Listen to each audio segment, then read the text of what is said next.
Welcome, fellow lovers of the weird and strange. This is Lance, your host of Legends of the Hidden Horde, where we explore the folklore behind the mythical creatures that stalk the dark corners of our globe. A huge thank you to all of you for tuning in. Your ears make these strange journeys possible. If you enjoy the show, please hit that subscribe button, leave me a quick review, and give me a follow on Facebook, Instagram, Threads, or X. Your support truly makes a difference. Now, let's dive into the next story. This tale is respectfully inspired by the living oral traditions of the Mi'kmaq, Passamaquoddy, and broader Wabanakli peoples, as well as related Algonquian narratives shared among groups like the Innu. These stories form a deep cultural cosmology that has been passed down through generations to teach about survival, morality, the spiritual world, and the consequences of violating sacred taboos in the harsh northern landscapes. They are not mere entertainment, but living wisdom, often told around winter fires to guide behavior and honor the delicate balance between human resilience and the forces of nature and spirit. I have woven this original dark and mysterious narrative while drawing faithfully from those traditions, acknowledging their indigenous origins and avoiding any claim of authorship over the folklore itself. This is episode 16, Chenoo. In the deep heart of Mi'kmaq, where the ancient forests of spruce and fir meet the frozen bays of the Atlantic, the winter of the great cold gripped the land like a vengeful spirit. Snow fell in endless veils, muffling all sounds save the low moan of the wind through the pines. It was a season when game grew scarce, when families huddled in wigwams of birch and moosehide, whispering prayers to the Creator and sharing what little dried meat remained. For the Mi'kmaq people, such winters tested the soul, reminders that hunger could twist even the strongest heart, and that some taboos, once broken, invited shadows no medicine could fully banish. The young couple, Tala and her husband Kesik, had ventured far from their coastal village with their infant son strapped to Tala's back in a cradle board. They sought fresh tracks of moose or caribou, driven by necessity as their stores dwindled. The air tasted of iron and frost. Distant howls echoed, not wolves, but something older, something that made the elders back home trace protective signs in the snow and speak of the Chenoo. These were the ice giants of Wabanakli lore, once ordinary people of the northern woods transformed by desperation or dark forces into gaunt, towering cannibals whose very hearts had frozen into solid lumps of ice, shaped like tiny, perfect human figures. The size of that icy heart determined their monstrous strength.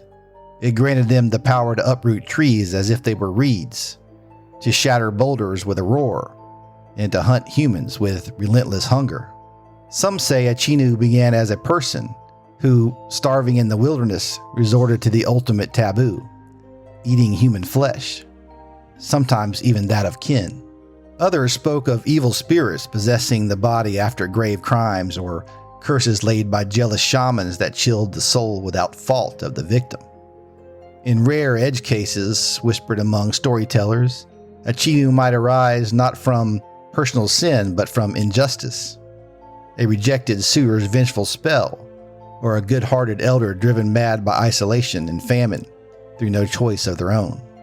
Yet in every story, the creature embodied winter's unforgiving grip, the loss of humanity to cold, greed, or spiritual corruption.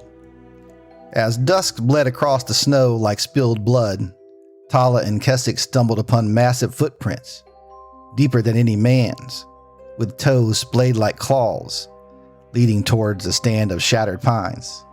The trees lay uprooted in a wide circle, as if a storm of fury had passed. Chenoo, Kesik muttered, his breath clouded white. They say these things were once like us, Mi'kmaq hunters or Innu wanderers from the northern interior, their bodies twisted until they craved only flesh and ice. A low, piercing scream split the air, not animal, but almost human in its agony, carrying on the wind like a death rattle. It froze the blood. Legend held that a Chenoo's cry could kill the weak-hearted outright. They pressed on, for turning back meant starvation for their child. In a sheltered hollow, they found it. A colossal figure hunched over a fresh kill, its emaciated frame towering twice the height of a man, skin stretched tight over bones like drum leather, lips and shoulders gnawed raw from its own insatiable hunger. Naked save for matted fur and clinging moss, it reeked of frost and decay. Yet as Tala stepped forward, her heart pounding with the old stories, warnings of compassion's strange power, the Chenoo paused. Its glowing eyes met hers, and for a fleeting moment, recognition flickered. This was no random monster.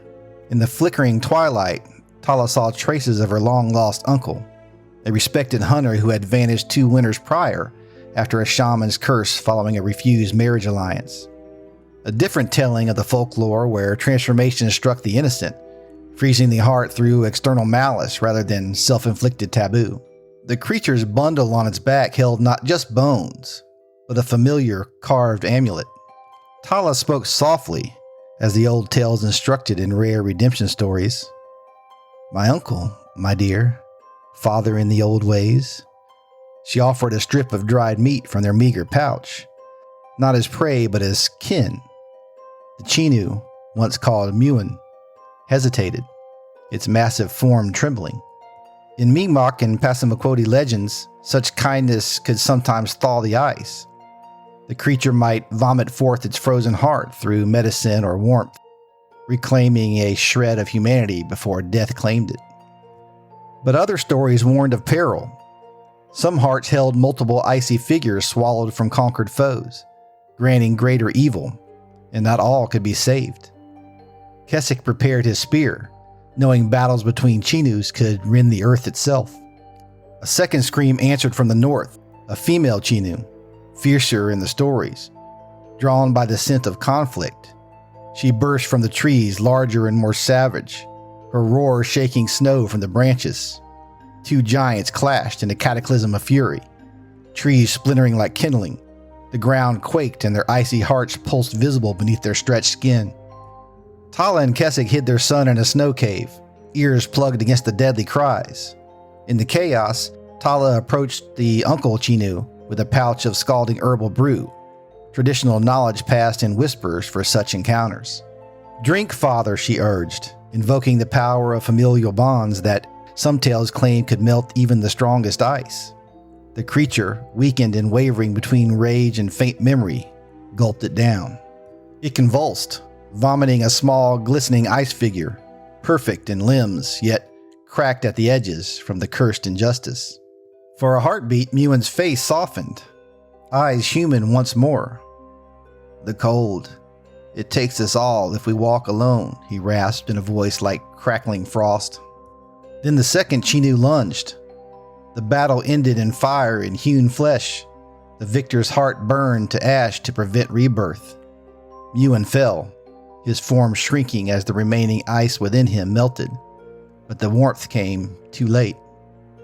He died at their feet under the rising moon, a tragic shadow of the man he once was, proof that while compassion could pierce the darkness in folklore stories, not every frozen heart fully thawed.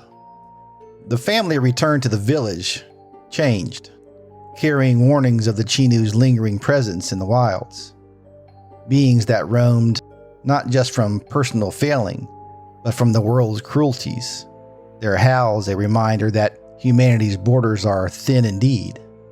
In the profound mystery of the Chenoo, we glimpse into the human condition itself, an entity born not solely from monstrous intent, but from the interplay of survival's harsh demands, spiritual forces beyond control, and the isolating chill of broken community. This folklore teaches us that greed, taboo violation, and unchecked despair can erode the warmth of our shared humanity, turning individuals into vessels of consumption. Yet it also reveals glimmers of redemption through compassion, kinship, and courageous empathy, even in the face of near irreversible transformation. These lessons, rooted in indigenous wisdom of balance with nature and one another, carry urgent implications for our future world. As chaos brings new winters of scarcity, as social fragmentation fosters modern cannibalisms of exploitation and isolation, and as mental shadows deepen in the increasing disconnected age, the Chenoo calls us to cultivate communal resilience, equitable sharing, and restorative kindness. Only by honoring these ancient insights preserving the oral traditions and worldviews of the Mi'kmaq, Innu, and Wabanakli peoples? Can we hope to prevent collective frozen hearts and forge a path where humanity endures not as gaunt shadows, but as stewards of warmth amid the encroaching cold? Thank you so much for listening. If you enjoyed the story, please hit that subscribe button on your favorite podcast app. Give me a follow on Facebook, Instagram, Threads, or X. And until next time, keep your eyes open. You never know what might be lurking in the shadows.